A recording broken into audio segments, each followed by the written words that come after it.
Eu acho que a gente precisa parar de acreditar que maior é melhor. Eu não acho mais isso.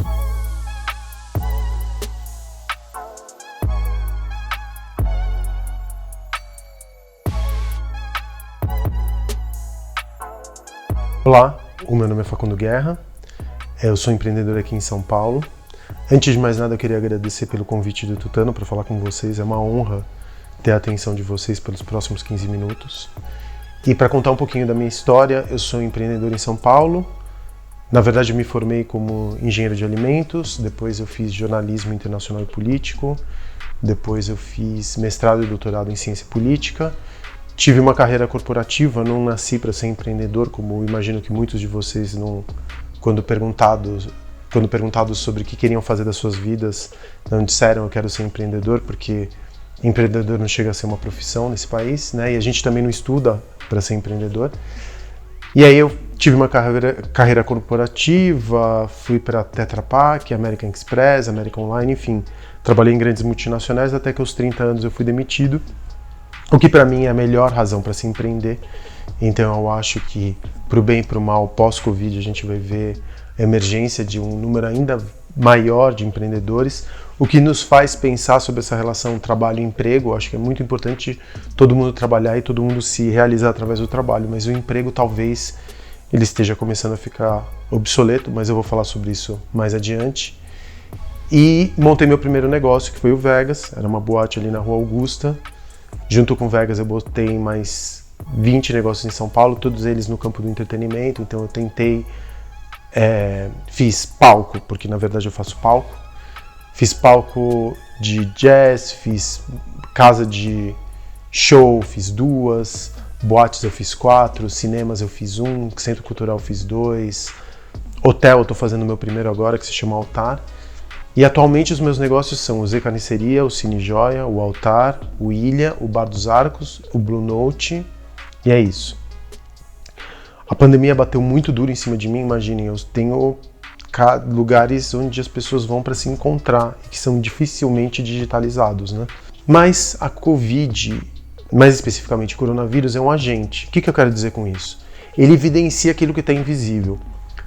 Lembra nos filmes, nos desenhos animados antigamente, quando tinha alguém que tomava uma poção da invisibilidade e para você fazer aparecer aquilo que era invisível, você tinha que soprar um pó em cima daquela pessoa ou daquela personagem, ou você tinha que derrubar uma lata de tinta em cima dela? Pois bem, para mim, o coronavírus é essa lata de tinta e é esse pó. Ele evidencia aquilo que já estava ali, mas que no final das contas a gente não conseguia enxergar muito bem. A gente pode chamá-lo de catalisador, de um agente de visibilidade, mas na verdade, quando a gente falava de guerra contra o coronavírus, isso representava na verdade uma guerra contra uma maneira como os humanos se relacionam com o mundo. Isso vem há 40 mil anos, a gente se separou da natureza e travamos uma guerra constante contra a natureza. A gente tentou domesticar a natureza.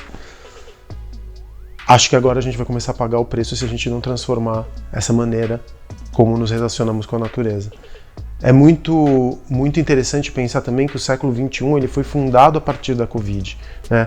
Eu acho que a partir de hoje, tudo que a gente vai enfrentar no futuro vai ser um desdobramento dessa relação turbulenta entre a nossa espécie e a natureza.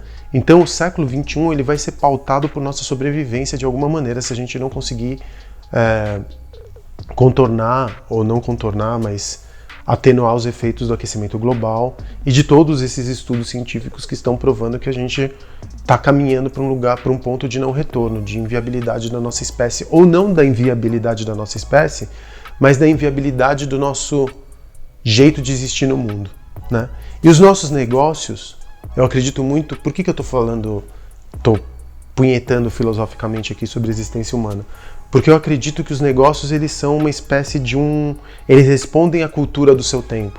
Então é muito importante a gente ficar atento à cultura do seu tempo, aquilo que os alemães chamam de Zeitgeist, a cultura, o espírito do tempo, para que isso se reflita dentro dos nossos negócios. Porque um negócio é uma maneira legítima que você tem de hackear uma cultura ou de construir ou não hackear ou se apropriar de uma subcultura, mas de encontrar um espaço de voz, ou dar espaço de voz por uma cultura que está fermentando, que só é visível em meios digitais, né?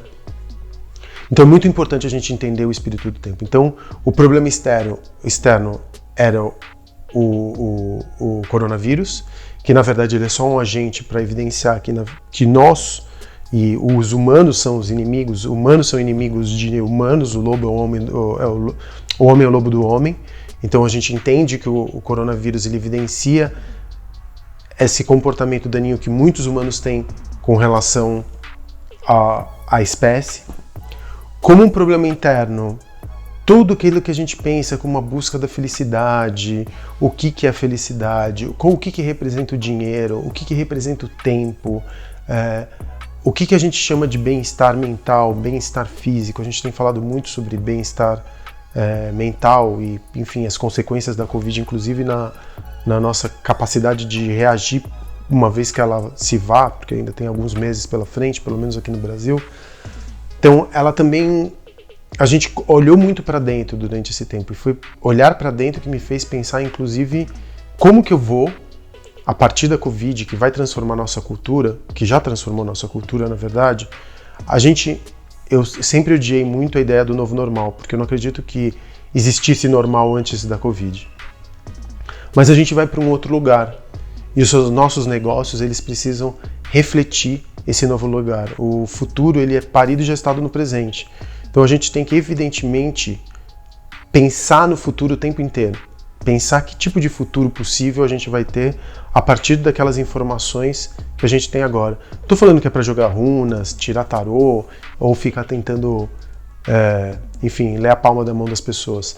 Mas interpretar quais são os sinais da cultura que existem agora e que a gente pode construir produtos para nossos negócios responderem a chamados e resolverem problemas de culturas ou subculturas ou culturas minoritárias que você vê acontecendo por aí. O empreendedor, ele precisa pensar menor. Bom, vamos aos ensinamentos então.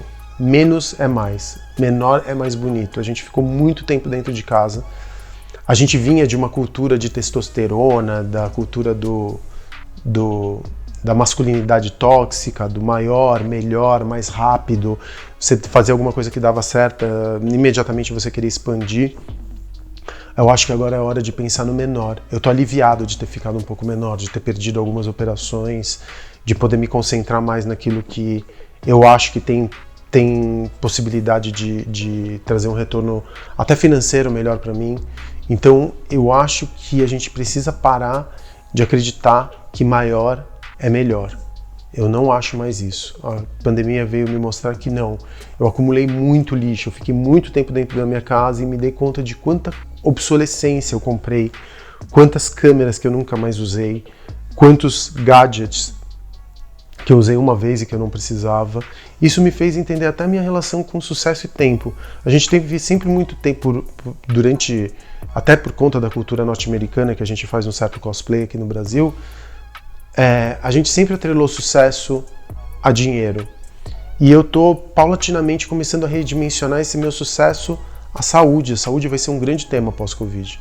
Então, é saúde como uma categoria macro, como um vapor do tempo mesmo, que pode se refletir na mind health, ou saúde mental, saúde física, bem-estar, tempo de família, qualidade de tempo, qualidade de vida, tudo isso a gente está falando de saúde. Né? Saúde virou uma grande categoria para os tempos pós-Covid. Eu estou pensando então, para refletir nos meus negócios, eu que tenho bar e restaurante, estou pensando em cardápios mais enxutos, estou pensando em cardápios mais baratos, preservando o meu lucro, preservando o ganho que eu tinha inclusive antes, mas estou pensando como que eu posso deixar as coisas mais acessíveis para mais gente, sem necessariamente elitizar. Uma outra coisa que eu acho que também que vai acontecer pós-Covid, a gente viu que a Covid ela evidenciou mais uma vez a desigualdade social. Nem todos foram afetados do mesmo jeito, né? As pessoas que estavam nas franjas, nas periferias, elas foram muito mais afetadas pelo vírus. E hoje em dia é muito cafona você ver alguém postando uma foto num iate. Eu, por exemplo, quando vejo alguém postando uma foto numa praia, eu olho e falo, poderia estar de quarentena? Será que agora é o melhor momento de você falar que você está bem através das redes sociais, que você está numa casa, que você está protegido, que você está numa ilha deserta, que você está em cima da sua Ferrari? Então esse exibicionismo quase pornográfico que a gente tinha de um estilo de vida inatingível, que não necessariamente era desejado por todos, via redes sociais, que vinha dos influencers, que é uma outra categoria que eu acho que vai se transformar pós-Covid, ela vai ser redimensionada para os curadores. A gente está vivendo num tempo onde é muito sinal que a gente está recebendo. Eu não tenho tempo para acompanhar todos os canais de streaming, eu não tenho tempo para ler todos os livros, eu não tenho tempo para ler todos os tabs de Google que eu tenho para ler. E o papel, eu acho que o influencer vai dar lugar para o curador, que é aquela pessoa que mergulha no mundo, que eu confio no gosto dela, que mergulha no mundo e traz para mim aquilo que ela provavelmente eu vou gostar porque a gente está assemelhado dentro da nossa comunidade. Uma outra coisa que eu também estou aprendendo é como a gente conta histórias. Eu acho que nós empreendedores, grande parte das vezes, o problema não está no nosso produto. Eu estou fazendo um curso, que eu também entendi que a educação é uma outra dessas macro plataformas como saúde. A gente tem que infusionar a educação em tudo aquilo que a gente constrói. Então eu falei, bom, eu já fiz 20 negócios, eu vou construir um produto que vai falar sobre educação e que vai ser um produto educacional ou um produto educativo. E aí eu estou em contato com muitos empreendedores e todos eles assim patinando no próprio lugar. Muitas vezes o problema não está no produto, o problema está na comunicação. Então acho que a comunicação ela tem que se transformar, a gente tem que parar de falar de propósito da marca e colocar o consumidor no centro, que o consumidor seja o protagonista e o herói dessa narrativa e que a nossa marca seja, o nosso produto seja uma ferramenta para que ele possa, enfim, atingir seus objetivos, ter o seu final feliz, colocar o consumidor no centro da narrativa e não mais nós, enquanto pessoas jurídicas, nossas marcas como pessoas jurídicas, parar de falar da gente mesmo, colocar esse consumidor no centro e se perguntar como que eu posso fazer para que você seja a melhor versão de si mesmo. Então a marca vai precisar sair dessa era do propósito que a gente se encontra hoje, que é uma palavra muito desgastada, e ir para um outro lugar, onde ela se pergunta para o consumidor, o que eu posso fazer por você? Né? Uma outra coisa que eu também tenho pensado muito nesse período, além de produtos mais simples, histórias mais centradas no consumidor, desmontar a ideia do propósito, repensar qual que é o papel do influencer, é pensar que assim, a gente não faz produto, a gente faz comunidade, a comunidade é maior do que produto. Melhor ainda se você fizer uma conspiração. A gente tinha, só para exemplificar isso, né? A gente tinha um tempo onde a pessoa jurídica era imperativa e falava just do it, ou Coca-Cola é isso aí, ou compre. Aí a gente migrou para um tempo em que a pessoa jurídica fala como se fosse uma pessoa física, caso Netflix, né? Que é super legal ali nas redes sociais acompanhar como eles têm uma voz física atrás da pessoa jurídica. E eu acho que agora a gente vai para um tempo onde a partir da comunidade vão começar a emergir os produtos. Ou que são criadores que são elos são hubs dentro de uma comunidade e que propõem produtos e serviços para essa comunidade que estão conectados no espírito do que aquela comunidade pensa. Eu acho que a comunidade é maior do que o produto. Eu acho que todo produto deveria ser eixo central dessa comunidade. Enfim, doeu muito, mas eu acho que, como eu disse ali no começo da minha fala, a gente vai ter que tirar lições. Eu acho que ninguém aprende no prazer, todo mundo aprende. Se tem alguma chance de transformação, é através da dor. E essa dor, para quem é empreendedor, ou para quem pretende ser empreendedor, ou para quem vai ter que ser forçado a ser empreendedor, é uma dor que a gente não pode repetir os mesmos erros que a gente estava cometendo Covid, agora nos nossos negócios pós-Covid. A gente não pode voltar da mesma maneira. Se a gente voltar da mesma maneira, provavelmente não vai dar certo. E eu não acredito que exista outra força transformadora no Brasil capaz de nos tirar desse beco sem saída histórico no qual nos encontramos, que não o empreendedorismo. Apesar de todas as suas falhas, apesar do empreendedorismo ter sido raptado, apesar do nosso discurso parecer ter sido, inclusive tem um monte de empreendedor que fala como se fossem pastores pregando a teologia da prosperidade numa igreja em quebrada, e muito do discurso do empreendedorismo hoje no Brasil é esse discurso da teologia da prosperidade, mas não dá mais para confiar nos governos.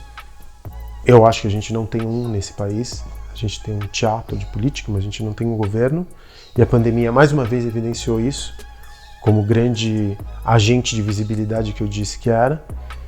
E eu acho que também a gente não consegue mais depender das corporações. Elas ficaram grandes demais, elas cresceram demais e se fundiram e têm mais força do que os Estados-nação. Então, força transformadora mesmo, eu acredito que vai vir através dos empreendedores, das empreendedoras e dessa nossa capacidade que a gente tem de ser pequeno, escapar pelas frestas e transformar a partir de dentro. Obrigado pelo tempo de vocês mais uma vez, foi uma honra compartilhar esses devaneios aqui. Desculpe-me se por um acaso eu soei meio confuso, que eu não tinha articulado nada antes de ligar a câmera. Esse texto não estava ensaiado, preparado, foi coloquei para fora como veio, então pode ter ficado um pouco confuso, mas te peço desculpas e espero que de algo que eu disse você tire alguma coisa para si, tá bom? Fiquem seguros e espero vê-los em breve. Até mais.